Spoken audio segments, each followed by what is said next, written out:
Hey guys, Danny Johnson here, and today I want to answer a question that I get a lot and that I've also seen a lot of people ask, and that is Cobra or Mach 1? Which one and why? So first off, let's talk a little bit about the cars. They both were made in '03 and '04 only, and their color options and all that are pretty much the same per car. However, there are some colors that you're going to be able to find on the Mach 1, like azure blue, that you cannot get on the Cobra. And there's some colors on the Cobra, like Sonic Blue and the Mystic Chrome, that you're not going to be able to get on the Mach 1. So if color is a big option thing to you, and that's one of the main factors, then you might want to research that first. And like I said, I'll put some videos in the link below that will help you see some of the production numbers and colors that these cars come in. So basically, it's all going to come down to how much money you have to spend on it, or willing to spend on it, and what your intentions are with the car. So first, let's talk a little bit basic overview of what you're getting out of each of these cars, and maybe that'll help you decide. And then I'll talk a little bit about what made my decision, which is option number 3. Both cars. So anyway, with the Mach 1, you're getting some awesome styling. You're getting the retro look. You got the Mach 1 heritage wheels. You have the chin spoiler. You have the shaker hood, which is one of my favorite parts. A nice black decal. And that hood, I tell you, I mean, if you look at it, it steps up once, and then it steps up again, and then it steps up for the shaker. It's just one of the baddest hoods that Ford has ever put on a Mustang. In my opinion, it's probably the best hood, in my opinion.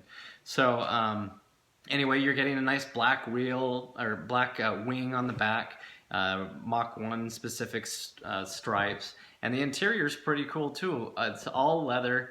It's a Mach 1 theme with a silver stripe down the seats, and you get your chrome ball shifter. You have bezels that are nice around the shifter. You have the interior upgrade package is an option with bigger headrests and silver door locks and those kind of things.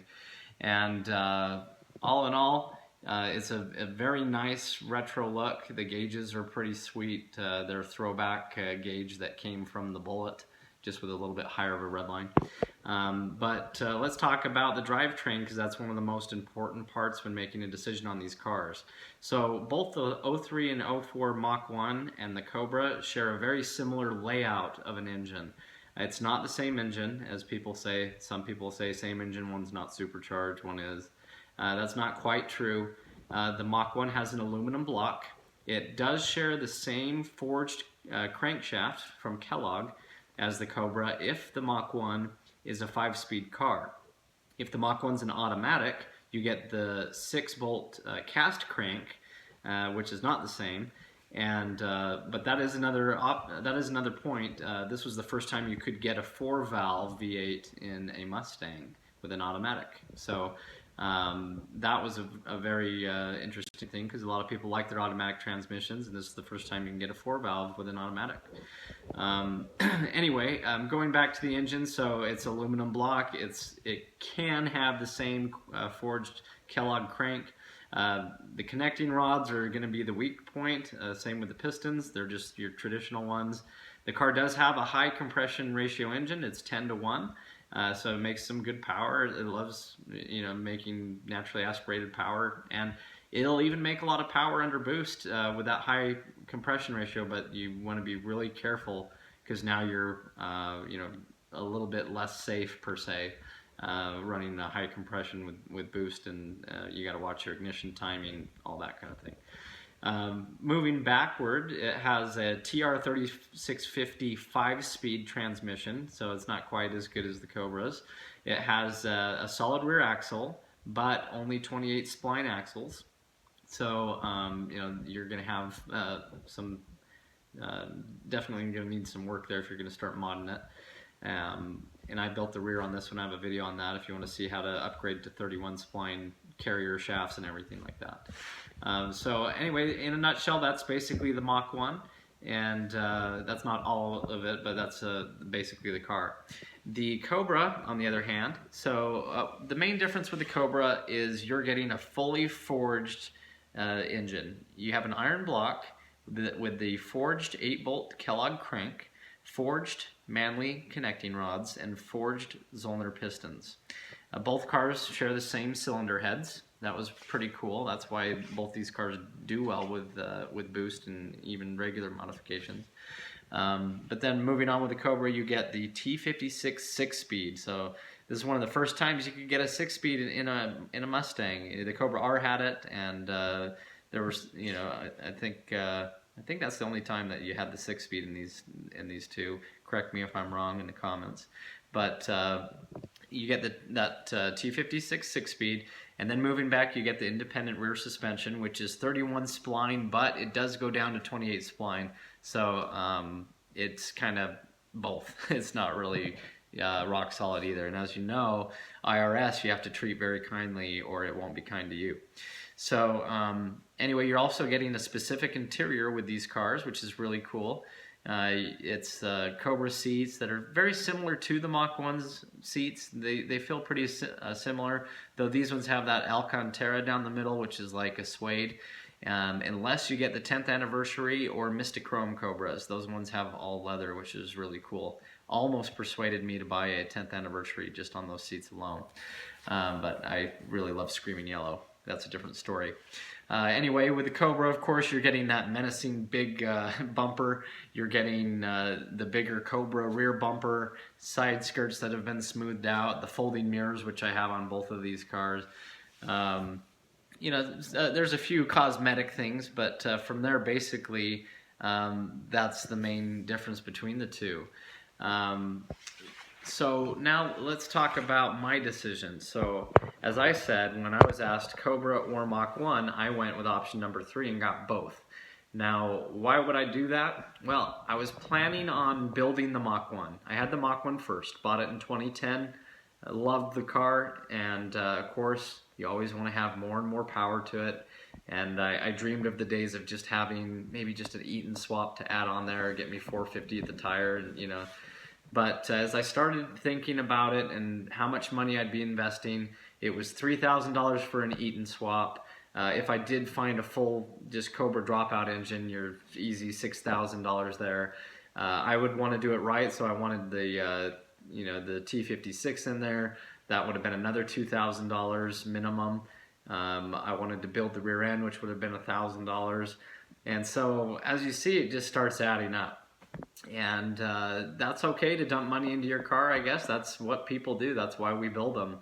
But I was also having an accounting type mindset in it. And I thought, well, if I'm going to buy the car itself, you know, I'm in at $10,000 back when I got it in 2009. Now, if I'm going to add another $10,000, $12,000 to the car, I'm going to get what I want out of it. But one, it's kind of hard to tear apart a turnkey perfect car. Reliability is a big thing, and I'll probably make another video on that too. But I thought, you know, okay, I'm going to have to tear this car apart.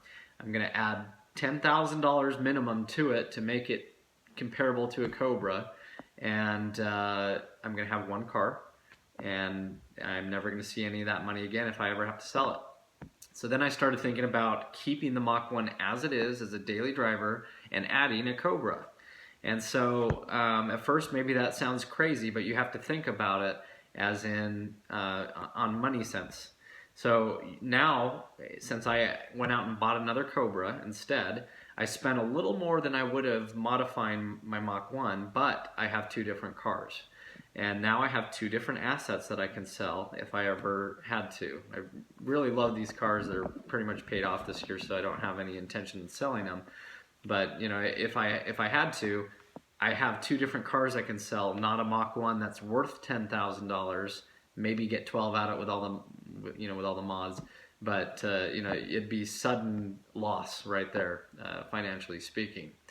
Another point on the Cobra is it's maintained its value, you know, dollar for dollar. If not, it's increased, and they're going to continue to increase. So it's been a good investment on that front too.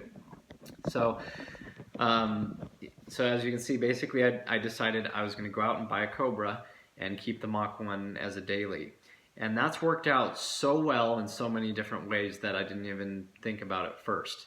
My wife was crazy. She thought I was crazy about the whole thing, and she didn't like the idea. She was saying that's twice as much gas, it's twice as much tires to put on the car and all that. But when you have two cars, you actually have a lot more options than you think, because you're not driving them the same amount. So the upfront cost may be a little more. You have to fill both of them up with gas, but from there, you're only driving them one at a time. So they're actually lasting twice as long on fuel, on tires, on anything. I actually have my Mickey Thompson ET Street drag radials on there, and they almost look brand new just because I put about 1,000 miles a year on the car. And you know, for those who are going to say, oh, it's meant to be driven and everything, well, that's why I have a Mach 1 that I can daily drive. Basically, similar car, just not spinning a blower everywhere I go. So anyway, that's something else that you want to consider is, you know, the two car thing may be a problem. If you don't have a garage, maybe, you know, that's not going to be an option for you. I personally wanted to have a garage first, make sure I had a place for it. Also, if you have a loan on the car, of course, that's where it starts to get difficult. But if you also buy a car that you can keep in a locked garage, you can get collector car insurance. And so that's what I did. And this Cobra has been fully insured for $25 a month. I kid you not. American collector car insurance, I think Haggerty is pretty similar. There's some other companies out there, but having two cars actually has a lot of benefits. And so by being able to do that, you know, I've owned the Mach 1 outright, didn't have to, you know, pull out a personal loan or do anything to it, you know, to beef up its performance. And, you know, so it can be on liability, and then this one can be, you know, on collector cars. So you actually don't spend a lot of money if you do it right. So anyway, back to maybe your decision of which car you want. It's really, as I said, it's going to come down to money and preference. If you're looking for a garage queen that you know, you're buying it as a secondary car, it's just going to sit. Cobra is a great idea, because that car is going to hold its value, especially if you're not racking up a ton of miles on it. Mach 1 as well, you're going to be able to pick it up cheaper, and it's not going to sell for as much, but it still will continue to appreciate because it's a limited production car. So both of them are actually good options. You're going to be spending a little more on the Cobra, but you could get that money back. Spend a little more on the Mach 1, and just don't expect to be, you know, banking a huge money, you know, return on it for at least another 10-20 years. Now, if you're going to consider having one as a daily driver, you might want to lean a little more towards the Mach 1. It's a great naturally aspirated car. It's low maintenance. You know, you don't have a lot of the components like you do on the Cobra. No intercooler pump, no supercharger belt, idlers. You know, there's a whole lot of things that you're going to have to do. You know, so if it's a daily driver, you're good with a bolt-on car. You're just going to have it, you know, for fun. Mach 1 would be great. If you're looking for more power, though, the Cobra, there really is no substitute. It's already set up perfectly. It's got, you know, supercharged layout. You have, you know, a good transmission behind it, a good rear end. You have all these components that are from the factory wired up, you know, your intercooler pump, all these other options, and twin fuel pumps already. You know, they're really put together really well. I think it's a great car. But anyway, it's going to come down to what you're looking for. Personally, I'm good with the Mach 1. I drive it around, daily it. You really don't use the power every single time you drive it. I mean, you have some fun, but you don't need all 600 horsepower every time you drive it. The Cobra, on the other hand, you know, I love having this car for weekends. It stays nice, it stays clean. You know, it's a great car to take out on a weekend, keep nice. As I said, I don't burn through tires with it or any of the other things, since I don't have to put a lot of miles on it. So point is, if you're buying the car as your only car, the Cobra might start to get kind of expensive for you. I mean, you can run regular tires on it, and you can run it just like a Mach 1, but you're going to be, you know, spinning the tires a lot, and you know, so once you get to a certain level of performance, you know, you're going to need some supporting modifications. Now, if you just buy a Cobra, a pulleyed Cobra, you're making $450 at the wheels. you know, you're daily driving that, it's possible, and you'll take, you know, you'll have a lot of fun with it. So it depends on how much money you're going to spend. So personally, if it were me, if I was going to choose one of these cars, I would go with either a Mach 1 for around the $8,000 range and keep it bolt-on and not plan to go supercharged with it, but maybe have some fun with you know, bolt-ons and maybe some gears, which is this one. This is, you know, I built the rear end with 410s and 31 spline axles, and it's full bolt-on. Great car. Or if you're going to be anywhere near the $13,000 or plus range, go with the Cobra. Keep in mind, both cars will pretty well hold their value from here on out and maybe appreciate a little bit. I still see the Cobra as appreciating more and being harder and harder to find, just because, unfortunately, people are wrecking them a lot more just because of their power output. So anyway, I hope this video has been helpful, and if there's something that, you know, if you have any questions, put them in the comments. If there's a major point that I failed to mention, go ahead and put it in the comments as well. It's up for discussion, and let me know what you drive or what you're looking to get if either of these two cars are on your list. Thanks for watching, guys.